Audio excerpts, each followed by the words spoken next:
Vegan Federation, opening scene, music, bullet, interior, semi-derelict cottage, Rory wearing clothes that look as if he hasn't rethought his wardrobe since his confirmation, jeans, trainers, sweatshirt. Liz, Rory's tenant, wears streamlined equestrian jacket and silk neck tie, showing that she is doing considerably better than he is. Rory, you're a dangerous friend to have, Liz. Liz, well, I know enough about you anyway, and I know where the bodies lie. Rory, why'd you get to rule with an iron rod though? Where's your sense of fairness? Liz, I want more money. Rory looks around the room where there's just 2 slices of bread and a pile of firewood. Says, can't you see these are my only remaining assets? You're living in my house already in case you've forgotten. The puppy curls up on Liz's feet, having not noticed the tension. Liz, 500 a week should do it. Interior bedsit afternoon. The same afternoon. 2 packed rucksacks are leaning against the door with dog blankets and bowls next to them. Jen, Rory's girlfriend, is crying with her head in her hands. Rory is awkwardly standing close by. Please keep it together, love. Jen, that's the 3rd time Liz has caught up with us. Rory, don't you forget it was self-defence. Hell, it was. We trained those dogs ourselves. They could have taken on a bear. Rory, they did, several, and they got no more than they deserved. The lab hasn't reopened and the world has a few less people that no one will miss. Does that make us murderers? I don't think so. They drag their belongings outside in an uncertain silence as if neither of them are sure.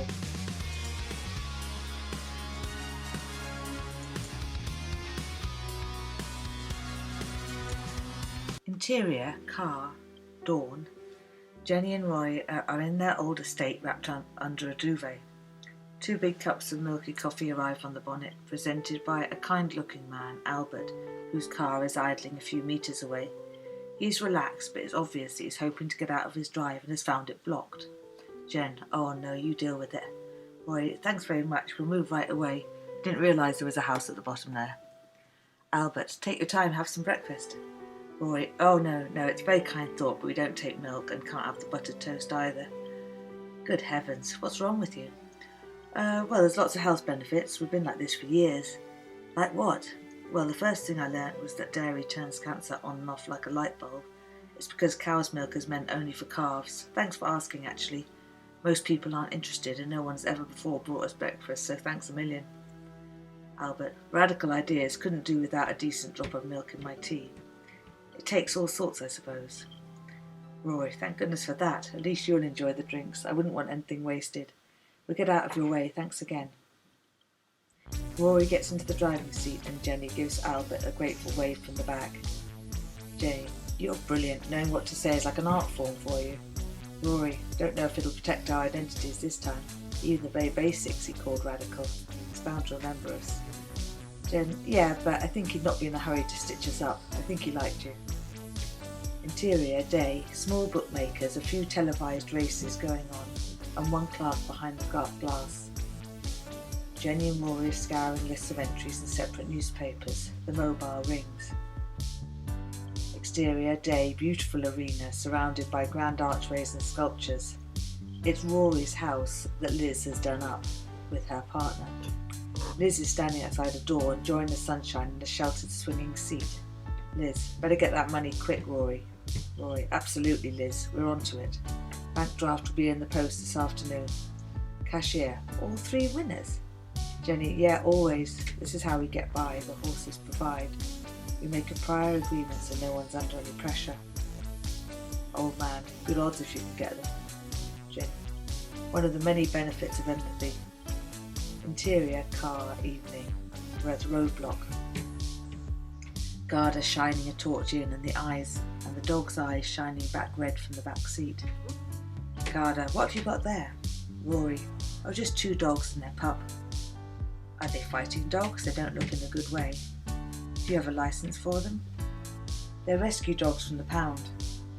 Rescued from where? A bigger misunderstanding of their last owners, it looks like. Rory said, something like that, I gather, but we weren't told.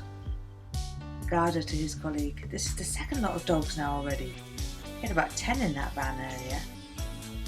Rory, greyhounds going racing, were they? Garda, no, beagle types like yours. Good bit healthier though, if I may say so. Anyway, hopefully they'll pick up with your care. Well, good evening to you. I can see everything's in order here. Jenny, what and who do you think they're looking for? Certainly wasn't us, luckily. Let's get off the road and make some food. Exterior night, farm track, Rory closing up his old Nokia phone. Rory, 3 prisoners from Leash High Security on the run. No apparent connection to each other, but they were all helped by one outfit operating outside. Landed in Dublin today. Happened this morning in broad daylight, and something about it has got everyone terrified. What's coming down the line? Are we really out of time? Phase 1 was surely fixed. A family in lands they know is infected. They land to Dublin with tickets to the north. Somehow the media can follow their course. First biological scan of the land. People are told it's all in their hands. Jenny, the biscuits for the dogs are in the bag. We'll have to rebandage that paw. I don't know why it's not healing. It makes me think this isn't over yet. It's like a daily reminder. Rory, it's strange alright, but if you think of what they were doing to it, it's a miracle it's as good as it is. Sound of squad cars passing up the main road a few fields away. Jenny, can we still get their frequency? Rory deftly tuning in the radio. Police radio. All cars to the toll bridge. 2 patrols are in trouble. 3 men down. 4. Civilians not helping. Can we get the section emptied and closed? Can we? Another guarder. Oi, put the gun down and step away. I said, put...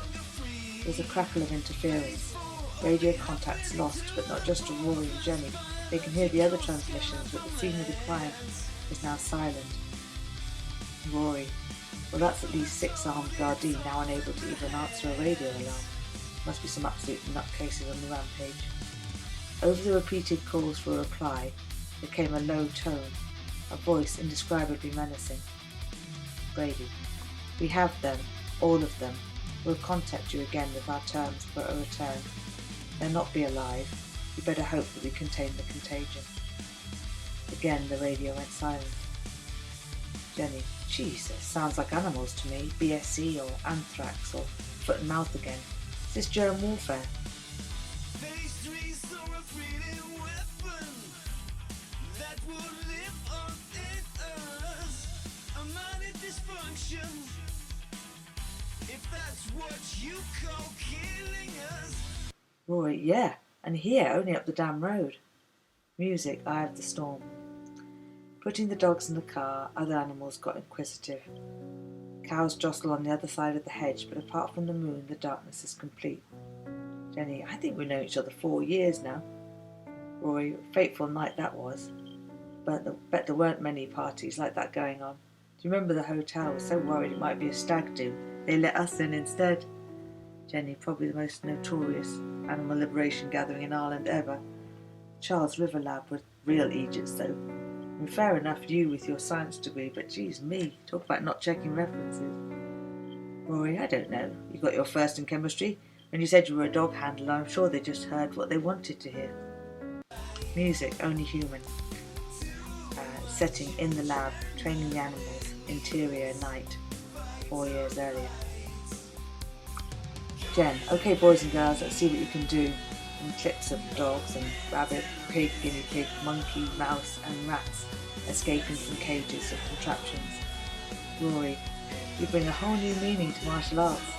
Jenny, well, what's a little luck with you between friends, I ask you. Interior day, lab, Jenny quietly closing her eyes briefly in horror. The remaining survivors of a testing process are lined up to be put down. They're in a bad way but still very much alive and only 6 months old. She holds onto the monitoring sheet with white knuckles. Music, horror. The tape recorder is on under her tunic. Jenny, why don't we rehome them when we're finished again? Technician, best the public don't see them like this, don't you think? Jenny, true, yeah. Technician, and dissection's useful. Jenny, oh yeah, good point. Technician, thanks for always doing nice, no one else would. Jen, no problem. Interior night, laboratory, music, Only Human. Rory watching on appreciatively and stroking a mouse, hugging a chimpanzee, etc. Jenny teaching the dogs how to open the latches, handles, and how to bring an armed man down. One to the arm, one to the throat. Pavlovian triggers weren't hard to imprint. Interior, car, night. Rory, a scent for them. Jenny, well, can one not even get a full penny for one's thoughts anymore? Not much of a deal if you ask me. Rory, okay, 50 quid. Jenny, well, I was just wondering what the Federation think of us. We weren't much use in one way, as they can't use any of the film we got of the abuse. Very bad press if they were affiliated after what happened. Rory, it's fair enough, I think. We did rather take matters into our own hands. Coco? Yes, please. No, I actually meant the pup. Have you seen him? There's a defiant little bark in the distance. Jenny, I think that's him, is it? I think I'd better go get him. The old coming to the whistle training hasn't really come together yet, has it? Jenny, so bold. Exterior, night, woods. Coco, the colour of the beech hedgerows in autumn. His soft ears blown back, standing stock still, little hackles up. So focused he doesn't hear Rory climbing through the gap behind him. A camp is being set up in the woods below. No fire, but the blue flame of their cooking gas. There's a big truck covered by dark sheets of some sort, and occasional squawks erupting inside. Picks up Coco and turns to make his way back. Music. Illusion. Exterior. Day. Liz is lying in the middle of Rory's arena in extreme pain, hip broken, a trail in the sand where she's been dragged. A horse stands quivering in the corner, the long rope trailing through its legs. Her husband is sitting by the front door on the swing seat smoking a cigarette. He goes back inside to pour himself another coffee. Over his shoulder he shouts in an irritated tone.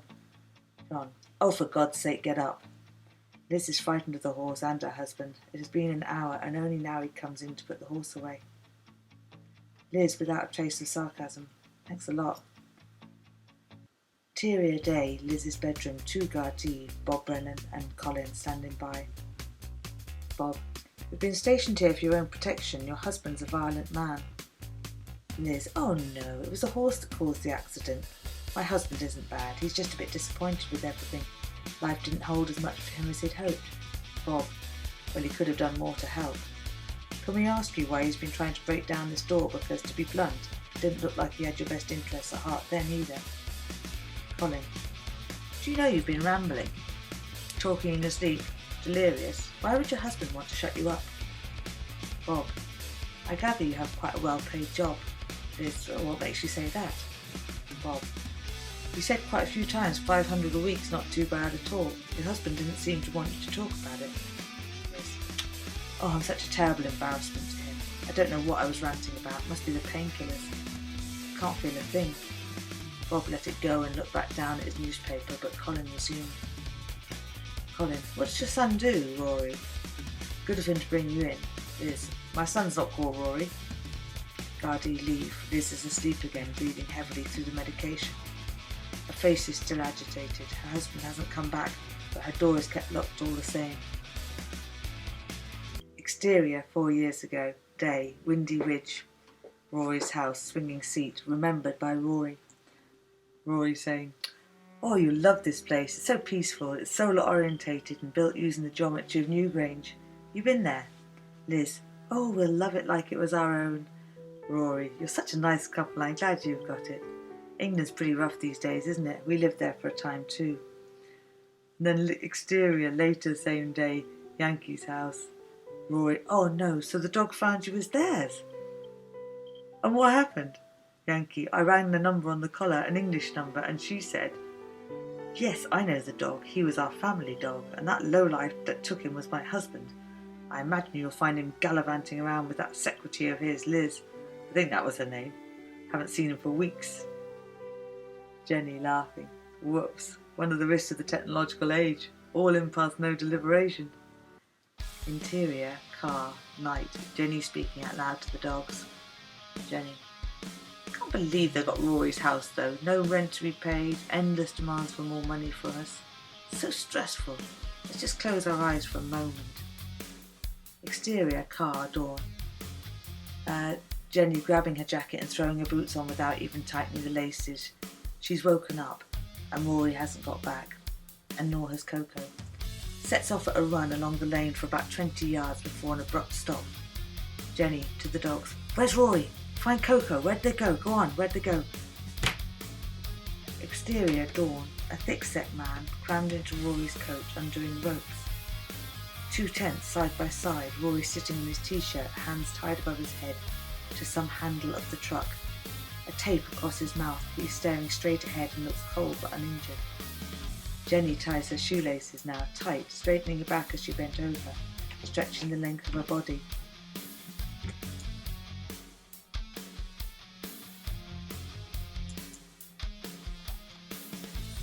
She rolled her shoulders to the front and the back, then loosens her neck muscles, looking from side to side, and gathers her hair back into a ponytail. Silently climbs down and, clunking the heavy bars across and down, opens the massive doors and frees the birds. The man on guard has turned around in absolute terror, further confused by the vision of a woman in a nightie. Brady.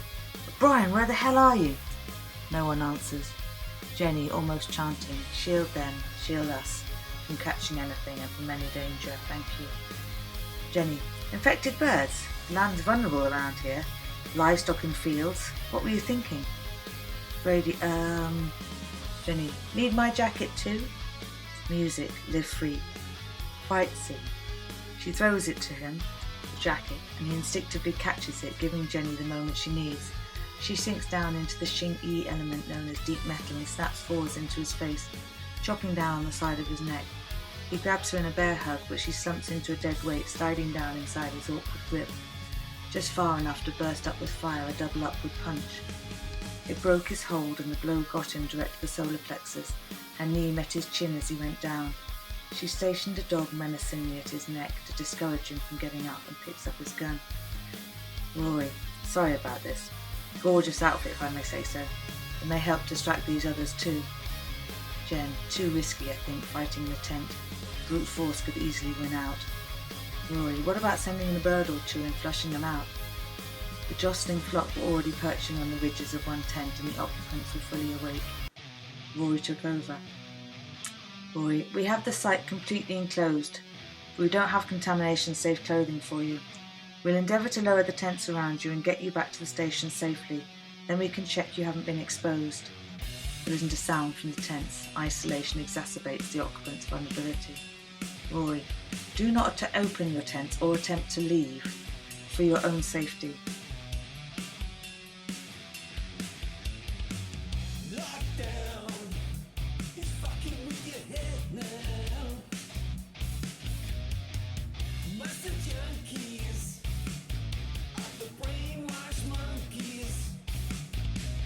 Jenny points the gun in between the 2 tents in case anyone decides to explode out of either one, but they're too afraid of the birds. Rice. I'm here against my will. I had nothing to do with this. I didn't know there was anything wrong with the birds. Rory. So would you like to hop out and help us round them up then? Silence again. Rory. No, I didn't think so. With deft hands of seasoned campers, they pulled the tent pegs and furled the floor towards the centre. The men shuffled angrily inside. Rory. Put your hands down by your sides. They passed the ropes around twice, once up near shoulders and then down by the wrists. Jenny. Probably enough air if they're not claustrophobic. Rory smiling. You're great at winding people up. After dismantling the second tent and rolling the 2 close together, Jenny gestures with the gun for Brady to come over. When the dogs back away, he pulls himself up onto his knees and crawls over. The birds scattered from his path, but he keeps his head down and breathes through his t-shirt, already convinced of imminent death, but not sure if it would come from infection or the 2 assassins. Rory retrieves his jacket and the 3 men, now horizontal, are tightly secured to each other in the damp tents. Exchanging a glance, Rory and Jen slope back to the car. The dogs jump in, but the puppy hasn't reappeared. Interior car, morning, driving. Rory. What are we dealing with, letting those birds go? Jenny. Well, I tuned in. There was not a thing wrong with them. I gather it must have been some grand-scale hoax. Rory. Should we make an anonymous call, shop those guys to the Gardaí and give them the all-clear about the virus threat? Jenny. Well, let's wait a day or 2, shall we? They only need to test 1 bird, and they'll kill all of them, no doubt, if we hand them in now. Using serum of unborn calves,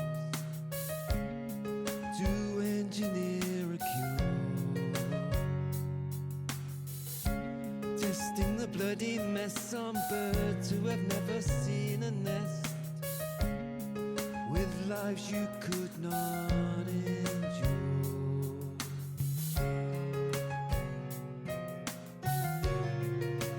Could not endure.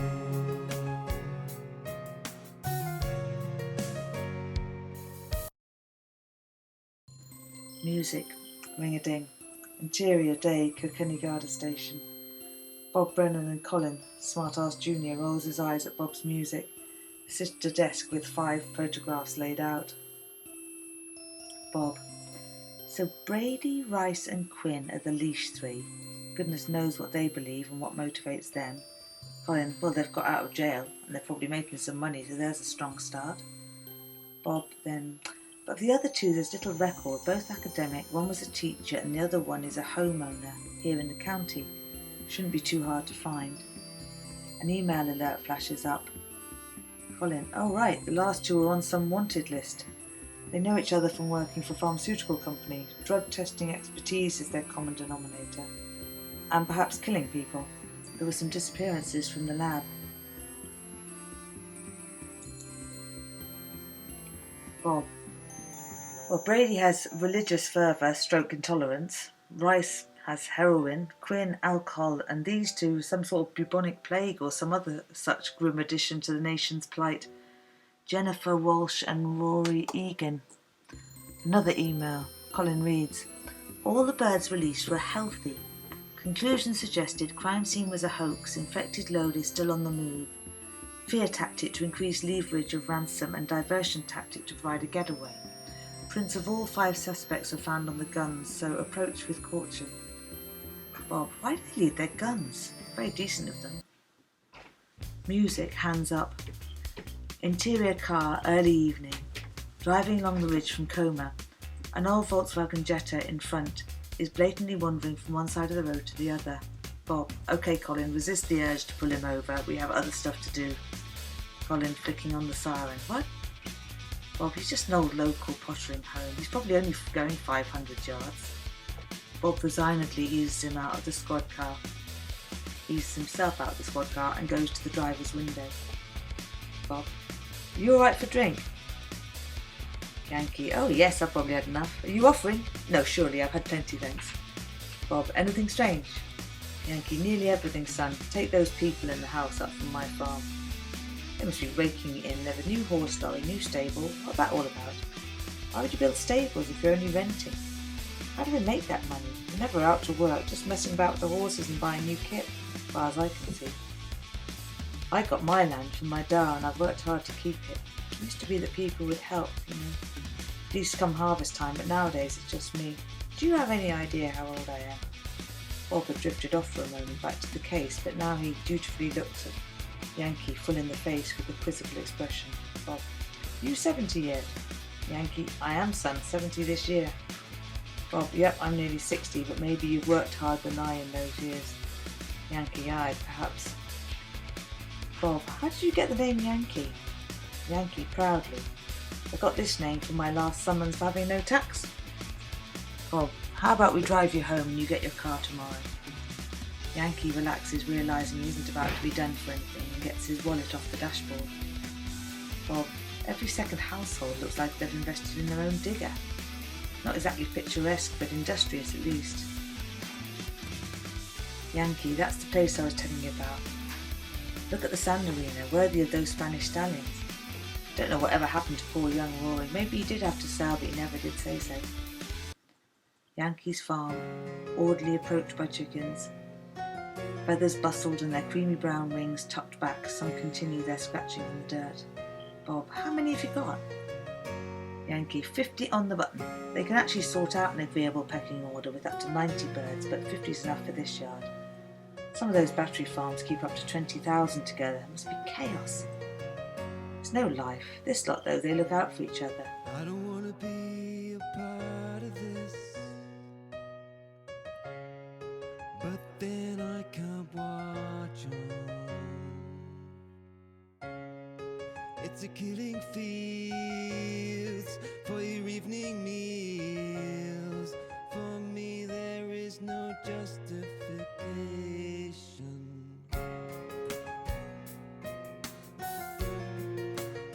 See those trees? That's a rookery, as old as the hills.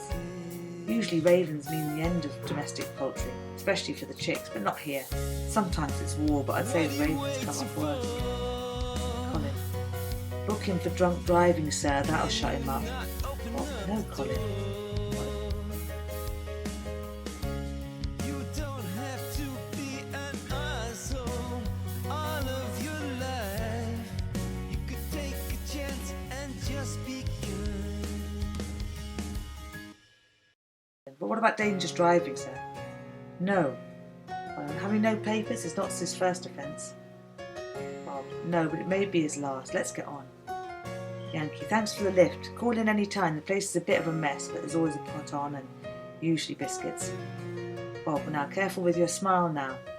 No more biscuits as your main meal. Colin. I can't believe you didn't do him. It was obviously plastered. Bob. You've got to think who's most likely to commit a crime and who might solve it.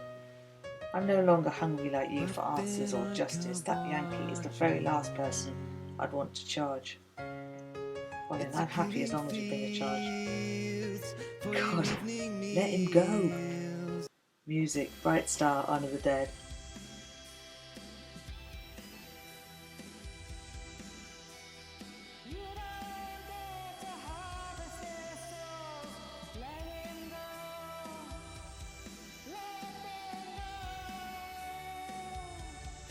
We probably should have listened to that old boy. He's the only one paying attention.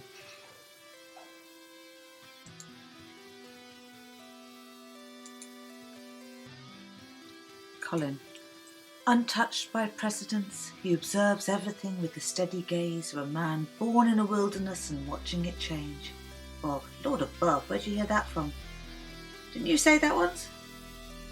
Interior, night, open fire, friends, Marion and Barry's house. Candles, deep hearthrug, short-lived relief at the safety. But Barry says, don't be stupid. Who would agree to drive a truck like that? How much were they being paid? Wait a sec, big tech, with your no to the ivermectin and the data you're collecting. What's it for? It's for our health. Or was that in fact your wealth? So you want us dead, but that's not what you said. You're running clot shot through our veins instead. What's it for? It's for our health. Or was that in fact your wealth? You did what? Oh no, I wouldn't have done that. Should have grilled them for information. Knowledge is power. Do you not even see two of them then? No, but that means they didn't see us either. Marion. Well, everyone knows what you look like now. You're on the news, described as dangerous. Barry. Well, you can't stay here. I dread to think who you'll bring down on us. Marion. Of course they can, Barry. Would you ever give over? Jenny. He's right with reliability. And actually we're going to have to go back and find Coco. Hopefully no one will expect us to. Exterior day, pulling a tarpaulin over the car. Rory, I think we're going to have to split off. Music, goodbye. Jenny, oh no. Rory, I'll take the dogs and look for Coco. I really want you to get away at least as far as England. Jenny, oh, don't do this, Rory. Rory, maybe we can both go. Jenny, well, let's head for London. We'd be completely anonymous there. You can get a run down the N11 to Rosslare and across with the dogs. They don't need papers for the ferry. I'll go Dublin Holyhead. Rory, Marion will probably let us have her old apartment if it's free. Music simulation. A mist was settled over beautiful contours of the mountains. Trees and peaks hovered only in silhouette above. Below the copse where Jenny and Rory stood, a horse and rider, Barry, floating around an all-weather track effortlessly with knuckles resting lightly on the horse's withers. Marion stands on the edge with a stopwatch calling out times. Well, that's over the 3 miles she'll be doing next month. She looks ready to run, fit as a flea. She's super, but that's only cantering, no jumps yet, and it'll be hard gallop at Cheltenham.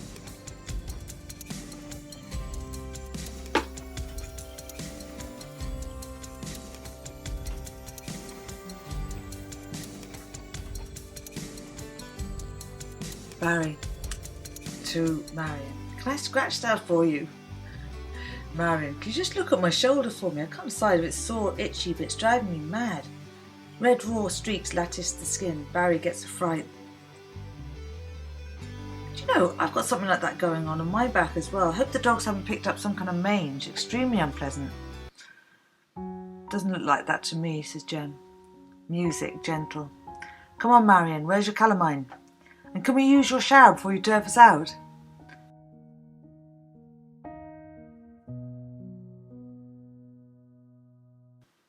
Interior day, rush hour, on the Dart. Jen, inconspicuous and relieved in red beanie pulled down to her dark eyebrows and mobile in hand. Friend in England, at the manor, Link, is on the other end. I did tell you to lose the horses and just keep the jodhpurs. Are there any animal spirit guides actually helping? Jenny, I'm hoping the infinite organising power of nature gets us safe passage to London and out of this mess. Link, have you lost your mind? Jenny, this goes way beyond the mind. Thinking's overrated. Quiet mind, a darker room, healing at last, understanding the past, knowing your heart is the best part. Keeps time with the ionosphere, allowing you to conquer fear. Stop pollution inside, we'll stop pollution out. See the Taurus, we're coming through. Feet to waves flow in this state, we win, we all win. Pretend you're thinking just 3D while a master of reality. Created, and we can change. Dust ourselves down and rearrange. We have to just stay quiet and allow a gap between our thoughts. Music, healing journey. Link, what? And there the answer will be, your past gone, everything good again in the world. Jenny, yep, exactly. Except it's creeped me out, as I got that they've used stem cell worms on us.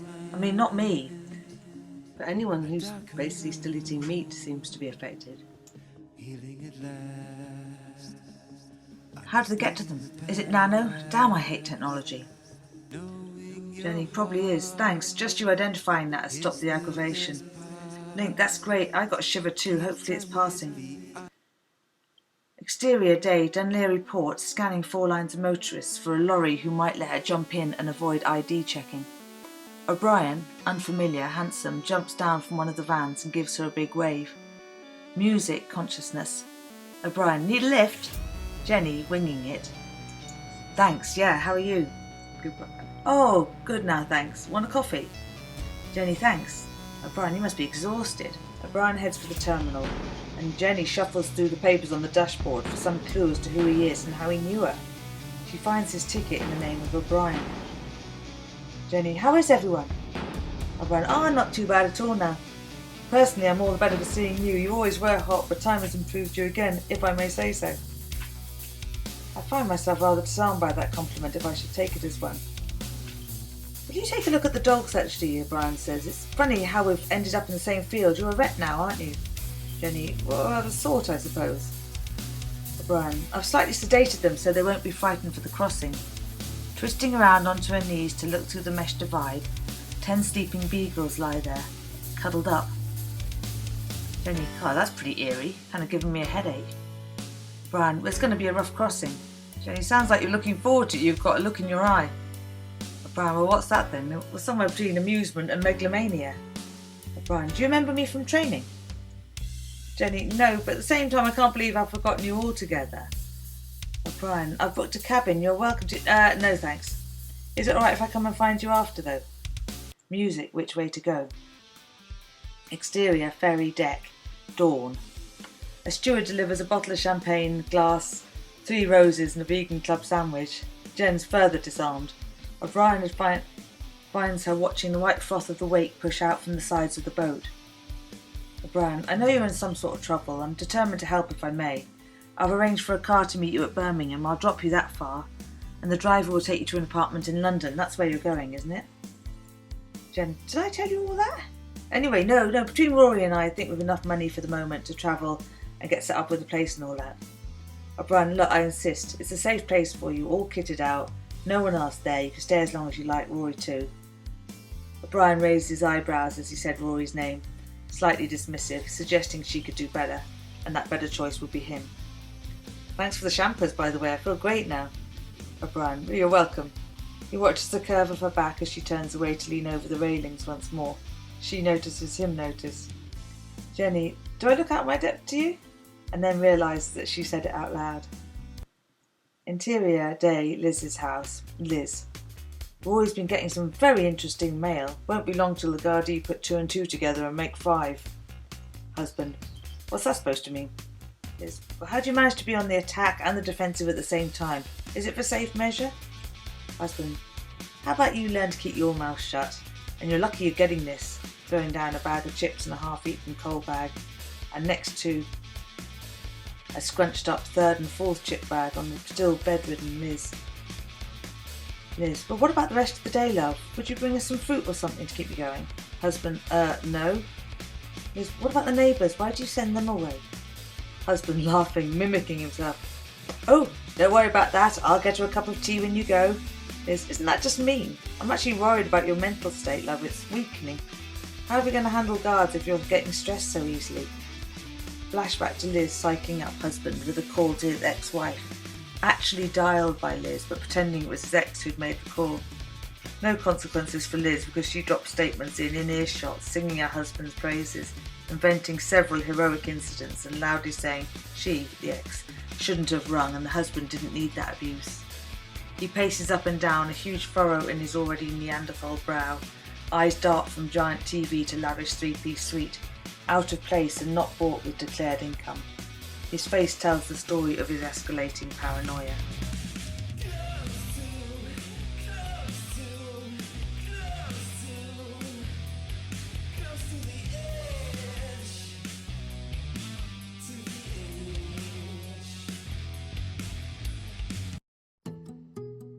Music, say my name. Jen sat opposite O'Brien. The hotel restaurant is lavish and several brandy glasses and mixer bottles around. Everyone else who was in for dinner kept their highly coiffed heads down. The security assistants and uniformed staff are everywhere, whispering urgent orders and instructions to each other. Jenny, the food's delicious. Is that because everyone knows you here? O'Brien, yes, please, whatever she's having next. Jenny, oh come on, how come everyone defers to you? What's this campaign? O'Brien, political. Anyway, it's probably a good time to lose yourself for a bit. Should we go out to the Cotswolds maybe for a look before heading to London? Jenny, I thought you could only come as far as Birmingham. Oh, I've been able to change my plans, praise the Lord. Oh, praise the Lord indeed. Road trip it is then. I've hired us a car, I think you'll like it. Damn it, am I that predictable? Interior night, basement car park, softly lit and ornate and warm as car parks go, Jen thought. A metallic turquoise 5-litre Mustang with a white soft roof. Jenny, how many miles on the clock?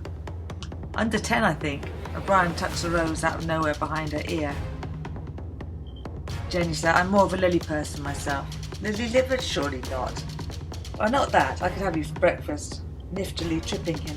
O'Brien, I'm sure you could, catching himself with an equally easy stride. They speed down the A road past Oxford, pulling up in a walled garden with a huge lake and a sprawling Georgian house. Jenny's in shock. Jesus, why are we at the manor?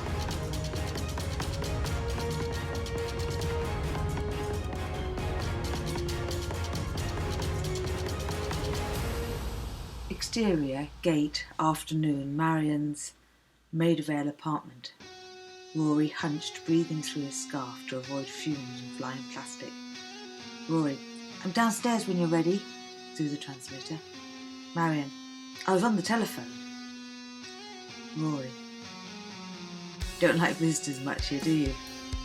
Marian, well, the Vegan Federation really makes me nervous. Do you know that in the US the top 20 people on their threat of terrorism list are all animal activists? Rory, it must be a terrible worry to think that we want everyone to live, no one to die. Be what you Marion, I've got an English phone, but all these phones are tracking devices. I'm sure they know where we are the whole time, except your old Nokia. Roy, yeah, I'm like Bond, but with really low-key technical gadgets. Marion, that's probably been your saving grace. I wish I could find a job, that would be the best cover. Roy, well, what's wrong? Did you get your phone broken? Marion, what's wrong with you more like? Was it touchy? Roy,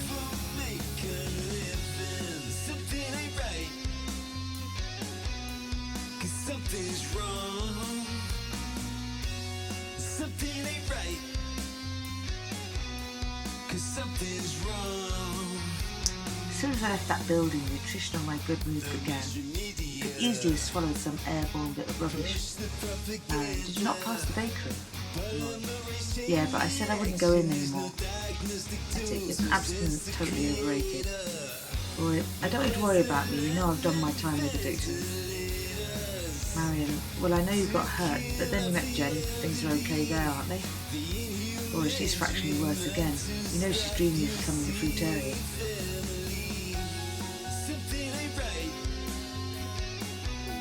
'Cause something's wrong. Something ain't right. 'Cause something's wrong. So, Marion, how are you? Marion, all right, I suppose.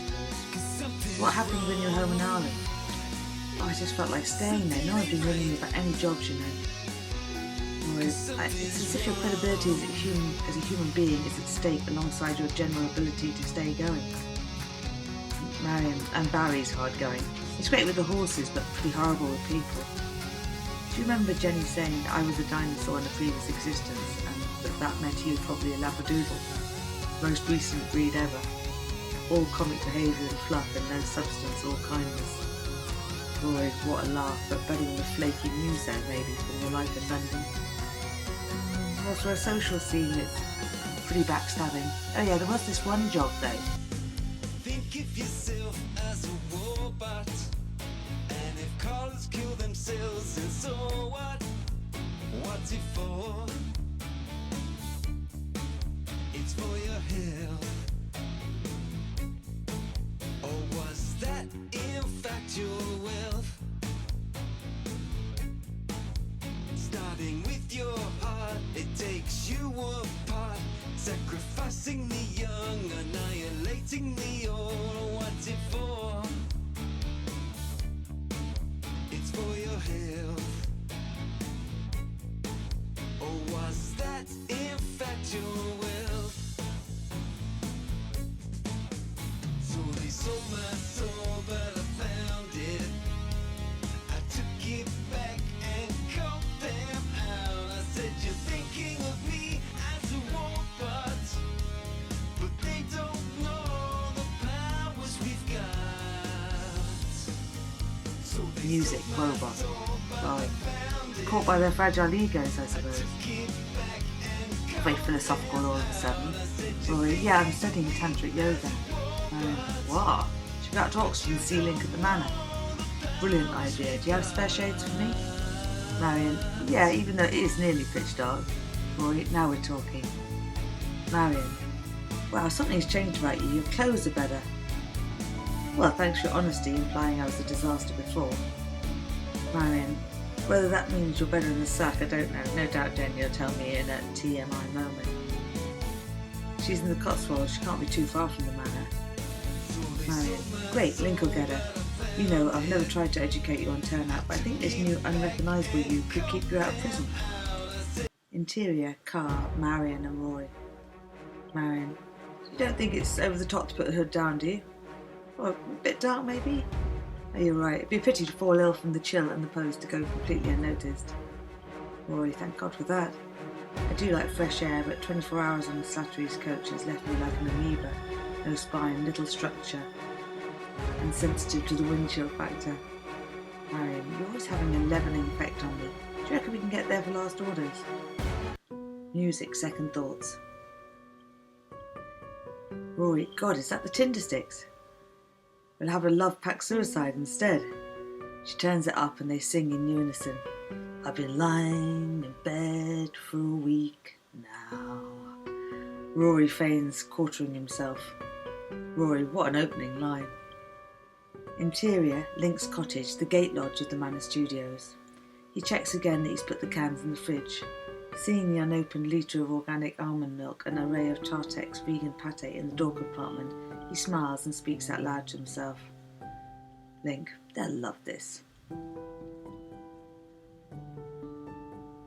They arrive. Rory said, who does the Manor Studio belong to now? Link, it's a conference centre now, but I've kept the Manor mobile. Truck's so full of equipment. But at least I hadn't stored any in here or it'd be gone. This place is so damn clean, well done. Should probably thank that arse for breaking in. It took me ages to sort the manuals and bad weather gear for the bike. Link kneeling near the patio door, sifting through a pile of vinyl, in and out of their sleeves, and a shaft of glass falls out and draws blood instantly. Marion, ow, bloody hell. Let me do that. Link, it's horrible knowing someone's been through your stuff. The last thing I need is you going through it too. Marion pushing him off his haunches as he laughed at her to roll helplessly on the floor. Marion, hey, hang on, sod off. And if it was the police, you could hardly break all their necks. I thought you were a pacifist. Link, it would be good to get somebody done for coming in with that warrant, no? Rory, do you really think it was the pigs? This made them all stop and laugh. Marion, well, we all trust pigs further than cops, so that reference point always tickles me. Rory, seriously though, the police would never investigate one of their own. They must have been looking for something, or maybe even planting something. Marion, what, like lettuces or hardy chard? Rory, you're not taking me seriously. Marion, well, I know you'll want to take it into your own hands, fisticuff style, but how is that working out for you? Rory, well, admittedly a disaster. Been on the run for 2 years, and now got a second charge of germ warfare on top of the couple of accidental deaths. Marion, that's what you're calling them now, is it? You wouldn't let it lie, would you? You just would not let it lie. Link, I think we've drunk a lot. Should we go to the boat for a few? Marion, you've already got a vinous light in your eyes. It suits you. Rory, I've definitely already got a visceral deterioration. Marion, is that a technical thing? Rory, yeah, I think we should make shapes while we can. Exterior, dawn, music, walking in circles. Rory barefoot walking in a resolute pattern, looking up at the low-hanging boughs of white winter cherry and meditatively counting the blossom. Then tackling the thousands of daisies patchwork in the grass. At last finding the moment to stop, he goes quickly back inside to put on his faithful trainers and makes off out of the gate and down the lane to the manor. Interior, afternoon, Marion. I saw you, Rory, hot-footing it out this morning. Nick, did you go to look at the manor? Rory, Jenny's down there. I saw her in the dining room. They've still got that epic table. There's about 15 of them having breakfast. What did you say? Rory, I didn't say anything. It was kind of spooky. Something is not right. Nick coming in. Jenny's here. Last time I spoke to her, she was in Dublin, said she was heading for London. God, this is dodgy. She's not rung you or called up. Marion, were any of the guys good looking? Rory, stop it. Maybe she'd been kidnapped. There was one guy who I think I've seen in my Tantra meditations. Uh-oh, careful. You've now gone off on a right tangent. I'll be your dream, I'll be your fantasy, she says, singing. Rory, ha, no, not exactly. Marion, let's all call down this afternoon and literally knock on the door. They'd have to let us see her. Rory, good thinking, Link. I passed the garage. Is your bike on the road? Link, Marion, that's good because we can get a tape over to Courtyard Studios. Interior, afternoon, the manor. Jenny, no, you can't peek up my skirt. I thought we were having a conversation. Brian, well, not just a look. Well, I can tell you I actually have braille pants on. Brian, interesting. What does that involve? Well, they have the raised writing so they can be read by touch rather than by sight. Brian, well, can I have a feel then, see if I can read them? I don't have any ulterior motive. Before she could think of anything smart to respond, O'Brien had his hand down the back of her skirt and was trying to decipher the word across her bum. O'Brien, see? Jenny, yep. Damn, I can't work out the rest of it. Let me have a look. It says crazy, that's all you need to know. Probably more than you need to know. He smiles. Jenny, don't think that I put those knickers on purely for your enjoyment this morning. I didn't. She gets up and puts the kettle on for more tea, and he cordially accepts another cup. O'Brien, definitely need more tea after all that. Maybe we can talk politics for a bit to cool down. Jenny relaxes. The media is bad, isn't it, for footage and coverage? O'Brien, the TV is a disaster, except digital. So what porn do you watch? Jenny, well, I was thinking more animal rights rather than viewing for sexual pleasure. O'Brien, now you're thinking on the right lines. Jenny, porn. Very light, I'd have to say. Very light indeed. One could almost say no porn at all, really, all things considered. O'Brien, you must have watched some. Jenny, okay, well, yeah, I saw a split screen film once which showed what was going on from every angle. Very educational. O'Brien, very educational.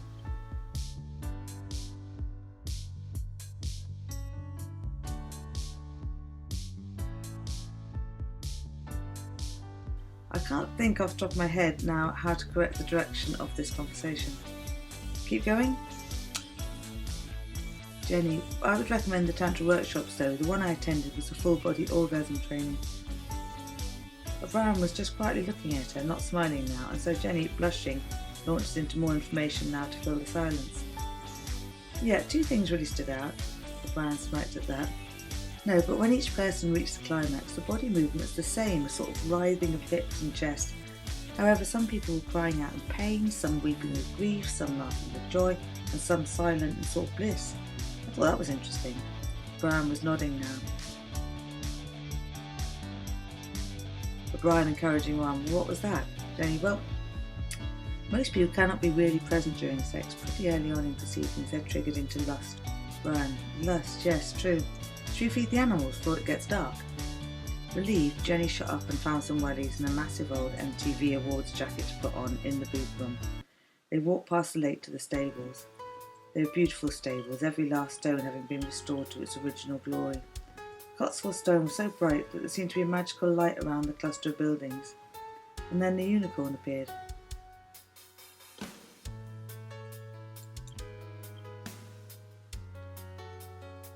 Oh my God, look at that! I know I think that nearly every horse and pony is a unicorn, but you must have seen his horn on the periphery of your vision. Yeah, I think I got the horn, yeah. You were so determined to lower the tone of this conversation. Put yourself together, man. She kneels down to pull out some hay from the bale instead. Very sexy. Jenny, is it the ginormous man's jacket or the wellies that did it for you? She could sense him behind her and then felt his hands on her bum as she cradled a bunch of hay in front of her. She shakes her head in mock despair. Jenny, that surely is out of order, isn't it? O'Brien, unprompted, unprecedented maybe, but hopefully not out of order. Interior, kitchen dusk, they walk back to the main house and into the kitchen. O'Brien, can I give you a massage? Jenny, what sort of massage? Sort of relaxation? O'Brien, yeah, I've never given anyone a massage before. What oils do you have? Jenny, well, this is the geranium oil that I always have with me. I have comfrey and then there's the Herb Robert. Herb Robert is to help you establish boundaries. You could probably do with a bucket of that to start with. O'Brien, what do the others help with? Jenny, well, the comfrey helps with bruising and the geranium's probably a bit floral. What do you think? O'Brien considered each one with funny expressions playing across his face as he inhaled and then asked, could we start with something more neutral and possibly even food grade? Jen gulped at the suggestion, but imperceptibly, and returning to practical matters to stay grounded, she turned away from him to look through the cupboards. Jenny, matter-of-factly, and trying just to be helpful, almond oil? Somehow she was removed from the plan and just trying to find him whatever he wanted. Music starts. Say My Name. A bright glint of sunset catches her eye out the window and suddenly she makes out Rory's face. He also seems bathed in gold. With no shirt on and his clavicle is so defined and body so ribbed above the belt of his jeans. He looks godlike. Jenny is mortified, standing there in her old-framed t-shirt and winces at her unfaithfulness.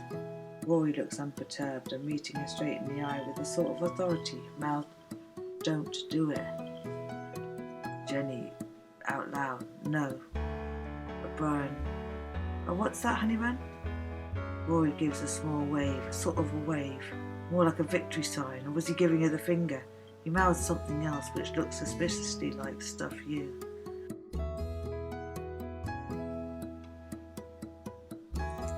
Jenny flinched as O'Brien reached her and slipped one hand right round onto her breast with a squeeze. the other straight down between her legs, and buried his face in her neck. Luckily, Rory had disappeared. O'Brien, tell me what's wrong, babe. Nothing. I mustn't. O'Brien, no, we absolutely must. Brian turns around to face him as she sees the glint of what looks like a syringe. Suddenly the lights go out.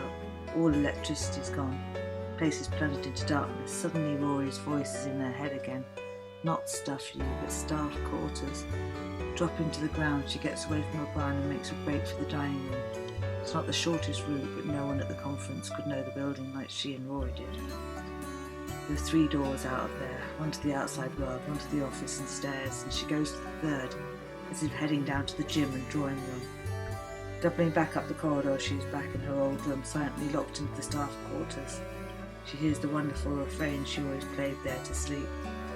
Nature's son. It's Talk, Spirit of Eden playing. There outside the window on the little balcony is Rory. He's so different, she feels more nervous than ever. Jenny, are you going to kill me? Have I killed you and now you're haunting me? Should I go back? Rory, no, don't do that. He put his arms round her shoulders, kisses the top of her head, and whispers, don't worry, it's not far and it's soft, but bend your knees anyway. Rory's, in that moment, jumps off into the darkness below. Jenny lands on a mattress and a pile of bedding Rory must have just thrown out of the window. In the pool tent, there is still the Wilson-esque football bobbing around in it like an abandoned head with watchful eyes. They run straight to the canal and onto the first of the barges. They untie it but don't start up the engine. There's a commotion and lights are on all over the lawn. Rory, did you tell him you knew the place? Jenny, subdued. I don't think so. I was trying to work out how we knew to come here. I mean, what are the chances? I'm really sorry. I lost myself. I know. You didn't stand a chance. Jenny checks to see his expression. How can you be okay with what you just saw? Sitting side by side, he looks down at their legs and holds them together protectively. He was going to impregnate you with an MK Ultra baby. They knew you wanted a baby. They know everything about us, where we were hiding. What? That's so messed up. What, the Federation? O'Brien? How'd you find that out? Rory, it came to me in a meditation. I saw you and O'Brien together just as I saw you this evening. Every day I saw him seduce you, and I kept turning away from the image, shutting it off. Then one day I stayed with it, and other images came and snippets of his thoughts. Give her what she likes, some magic, lots of synchronicities. Get the implants in place one way or another, establish control. She could be useful, don't let her go. Jenny, you meditating since when? Rory, yeah, I'm sorry, I did always leave it up to you. It's actually all the decisions. As soon as I was on my own, I realised I need to do some work on myself, step up to the task in hand, getting out of the matrix, or we'd be running all our lives. Then I realised how much danger you were in. Jenny, looking at him gobsmacked and humble. Jenny, thank you. Music inside of you. Again, Rory looks down at bare legs, at this time slightly raising an eyebrow with a look of appreciation. Jenny climbs astride him and clasping her face gently with both her hands, he pulls her to him.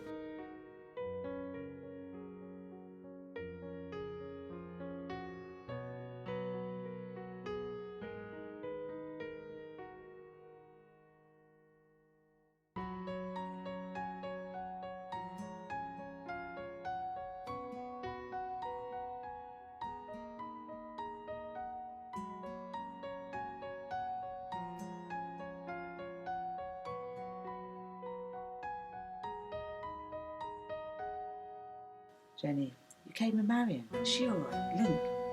Rory, yeah, they're at the courtyard. I told them not to come back before I rang. Just thought of something. Tomorrow's Friday 15th. Jenny, I thought it was Friday 13th we had to watch out for. Rory, they were gearing up for it in London. It's a youth climate change protest around the globe. Thousands, millions maybe were there. And the BBC. Jenny, what, so we deliver a killer speech, win the hearts of everyone and all home in time for tea?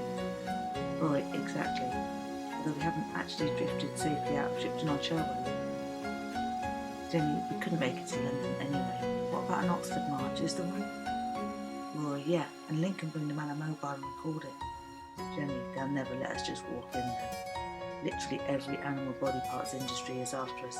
Plus the Federation has gone to the dark side too. Sure, the Gardaí have us linked to the poor, contaminated birds and the escaped prisoners. Rory, God, you called that guy O'Brien. Remember that guy by the truck was shouting for someone called O'Brien, and there was no answer. He must have orchestrated the whole bloody thing.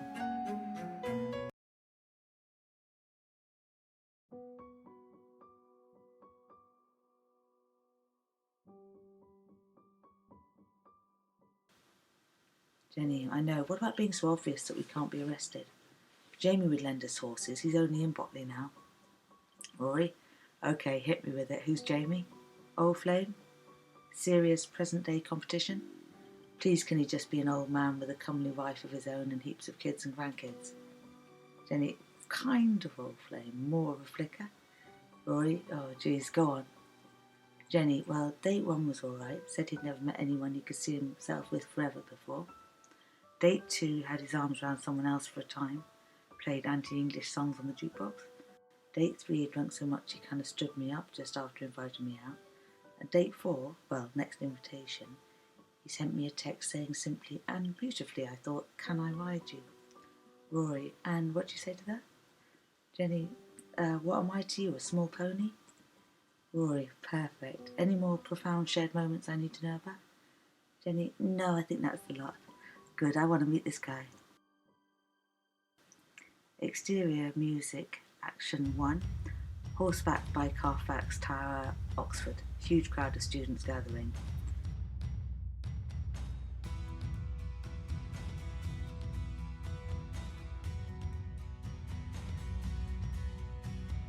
Five, tens, 20s, and then plenty of money, rot from blood. Bespoke and bespattered, harvesting DNA or strength that mattered. Banknotes made of pigs, some said is macabre. You must be sick in the head.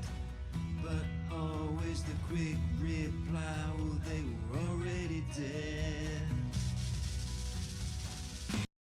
Jenny, we are learning the whole natural world is connected by one united heartbeat. Does anyone here agree? A wave of murmured agreement and shouts. Jenny, all the animals, even the trees, have a consciousness. What do you think? Everyone engaging now. Jenny, everyone loves the animals, thank God. Rory, here we have leaders behaving like children, frightened to act on what they know, or use their position or influence, and children behaving like adults, ready to act and take responsibility. Yes, good on you. Accept the truth. It's the cognitive dissonance that's in you. Whoops and cheers from the crowd. Jenny, we have in our possession papers incriminating a good handful of powerful financial interests that hold the government hostage. Should we give them back? No, no way. Bring the bastards down. Justice. Everyone shouting. Jenny, do you want to know what we found out? Cheers, yes. Yeah. Jenny, we're vegans, we're consistent. We're for the animals, for the planet. Anyone else here veggie? Yes, yes. Nearly heading that way. Everyone shouting. Look for the leaping rabbit. Look for the sunflower too. Keep the bastard habit. All the animals need is you. Need is you. Rory, think how horrible it was investigating meat companies like Queeley's and the export of entrails guys. Some meat quality tests showed 5 different species in one sample. Purportedly beef, but substantial traces of equine, lamb, pork and even rodent. Music byproduct. Groans from the crowd. We were live lambs to the slaughter. We are invited in to the Burbank PCI smear campaigns made to feel like we oughta. Jenny, think how depressing it was for us working undercover in the Charles River laboratory for 6 months. Inspections revealed the worst non-compliance to welfare laws ever witnessed. Do you know what that means? No, not really. Do we want to know? Everyone shouting. Jenny, the most painful, unnecessary experiments are carried out, repeatedly with increasing measures until all the animals are dead. Do you know how the company was punished? Are you surprised to hear that when these laws were broken, the government gave financial compensation to the tune of millions rather than fining or closing the company? Bernard Matthews infected his own turkeys with bird flu here in England and was compensated with taxpayers' money, tune of 6 million. Is that a good use of your money? Crowd, no, close them down, set the birds free. Rory, well said, that's exactly what we did, and what got us into trouble most recently. Crowd, don't back down, let's never back down, stand your ground. Accept the truth. It's the cognitive dissonance that's in you. Close the labs, shut them down, stop the testing. We have the technology, started here in Oxford. Yes. Jenny, yeah, you're brilliant. Oxford, the best place in the world for animal-free research. We love you. Huge shouts in the crowd. We love you too. Save the animals, save the planet. Jenny, and the animal body parts factory in Latvia, have you heard of them? Crowd, no, yuck. Sounds bad. Everyone's shouting. Jenny, they were awarded all the horse and dog shelter contracts nationwide. They receive hundreds of thousands of euro of public money, millions each year, when you include their carcass collection service and sale of stray animals. Rory, do you want your taxes spent on this cruelty? Crowd, no, no way. What about the earth? What about the sea? What about the oceans? What about the animals? Rory, can you think of anything else our governments could spend that money on? Crowd, yeah. Everyone's shouting. We'd better go off now because there's others here ready to talk. Well done for being a great crowd. What a turnout. Before we go, can we ask you something? Crowd, yeah. Shouts, clapping, gradually subsiding to hear the question. Jenny, do you think we should go to prison for our work? No, no way. Protect the whistleblowers? No way, never. Rory, thanks a lot.